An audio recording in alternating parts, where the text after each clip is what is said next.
எங்க இருக்க?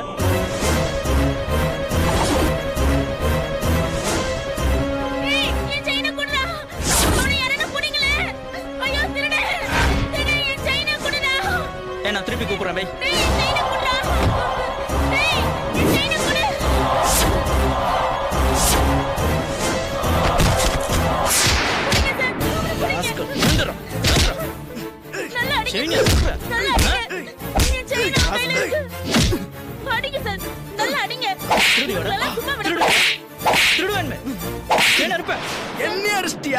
பெரிய ஜிவனாடா நீ. என்னடா அடிச்சா என்னடா பண்ணுவ? சார் ப்ளீஸ் சார் என் செயினை அவங்கிட்ட இருந்து வாங்கி கொடுங்க சார். குடுறா செயினை குடுறா. இந்தாங்க. ரொம்ப நன்றி சார். அதான் செயினை கொடுத்துறல விடு. பெரிய கவர்மெண்ட் ஆபீசர் வேலை முடிஞ்சனே வீட்டுக்கு போறேன்ற மாதிரி சொல்றேன். வாடா உன்னை எங்க ஒண்ணுமா அங்க விடுறேன். வாடா விட்டுரு. வாடா. யோ நிறுத்தியா, என்ன பிரச்சனை? சார் ரோட்ல நின்னுட்டு இருந்த ஒரு பொண்ணோட செயின் அறுத்துட்டாங்க. கேட்டா பெரிய ரவுடி மாதிரி பேசுறான். ஏற்கனவே வார்ன் பண்ணிருக்கேன். ஏன் சார் அடிக்கிறீங்க? செயின் அறுக்க கூடாது. இருமை செயின் திருடி இருக்க. உன்ன செயின் அறுக்குற. ஸ்டேஷனுக்கு போறியா? எடுத்து போய் முட்டி கொடுங்க. போ. என்ன புடிச்சு கொடுத்துறல?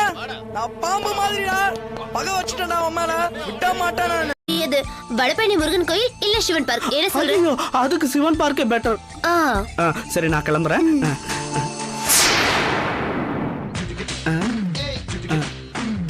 ஒரு நிமிஷம். என்ன? இல்ல வேற எதுவும் இல்லையா? சரி சரி.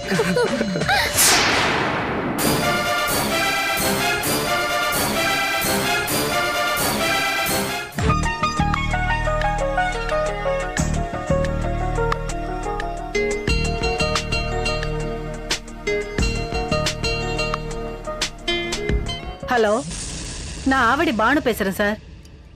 என் வீட்டுக்காரரும் நானும் லவ் பண்ணி கல்யாணம் பண்ணிக்கிட்டோம். என் கூட ஒரு 6 வருஷம் தான் சார் வாழ்ந்தாரு. தினமும் குடிச்சிட்டு வந்து ரகலை பண்ணா எந்த பொம்பளையால தான் சார் குடும்பம் நடத்த முடியும்? என்னால முடியல சார். இனிமே குடிக்காம இருந்தாதான் உன்னோட சேர்ந்து வாழ்வேன்னு சொல்லிட்டேன். ஆனா அவர் குடி நிறுத்துற மாதிரி தெரியல சார். இனிமே இது சரிப்பட்டு வராதுன்னு என் பையனோட நான் தனியா வந்துட்டு சார். புள்ள மேல இருக்கிற பாசத்துல என் நாத்தனாரோட பொண்ணை கட்டிக்கிட்டா குடும்ப சொத்தை மொத்தமா அவனுக்கு தான் சேரும்னு உயில எழுதி வச்சுட்டு செத்துட்டாரு. இப்ப புரியுதுங்களா சார் என் பிரச்சனை என்னன்னு? என் பிரச்சனையே என் நாத்தனார் தான் சார். என்ன இருந்தாலும் அவளுக்கு சமமா என்ன உட்கார வைக்க அவ இஷ்டப்படல சார். விடாம ஏதேதோ டிராமா பண்ணிக்கிட்டு இருக்கா. நான் எந்த சலசலப்புக்கு அஞ்ச மாட்டேன் சார். சிங்க மாதிரி ஒரு ஆம்பளை பிள்ளை பெத்து வச்சிருக்கேன். என் மாமனார் ஆசைப்படி என் நாத்தனார் பொண்ணுக்கும் என் பையனுக்கும் கல்யாணம் நடக்கணும் சார்.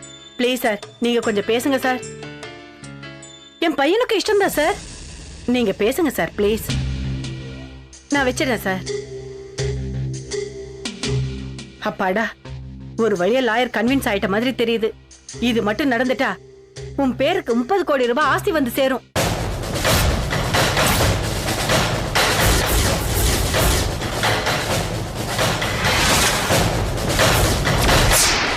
யாருடா இந்த பொண்ணு? நான் காதலிக்கிற பொண்ணுமா? ஏதாவது இந்த பொண்ணு முகத்துல அட்ராக்ஷன் இருக்கா? அப்படி பார்த்தா உலகத்துல பாதி பொண்ணுங்களுக்கு கல்யாணமே நடக்காதுமா. உனக்கு இவள பிடிச்சிருக்கா? ஆமா.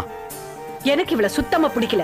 குடும்பம் நடத்த போறவன் நான், அதனால எனக்கு பிடிச்சிருந்தா போதும்னு நினைக்கிறேன். இவள வேணா வச்சுக்க.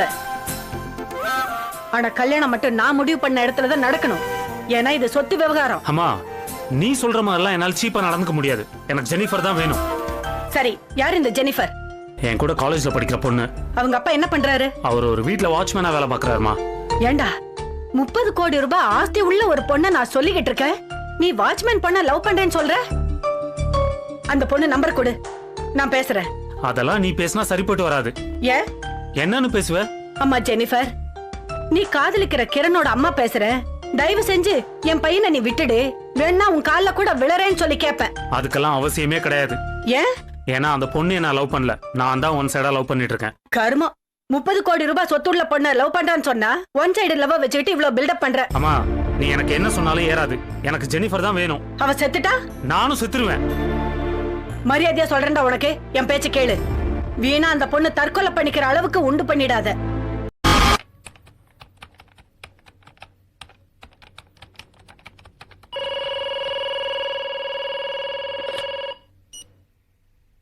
Hello,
you enjoyed this video, kindly like, share, comment, and for further our interesting videos, subscribe our channel below.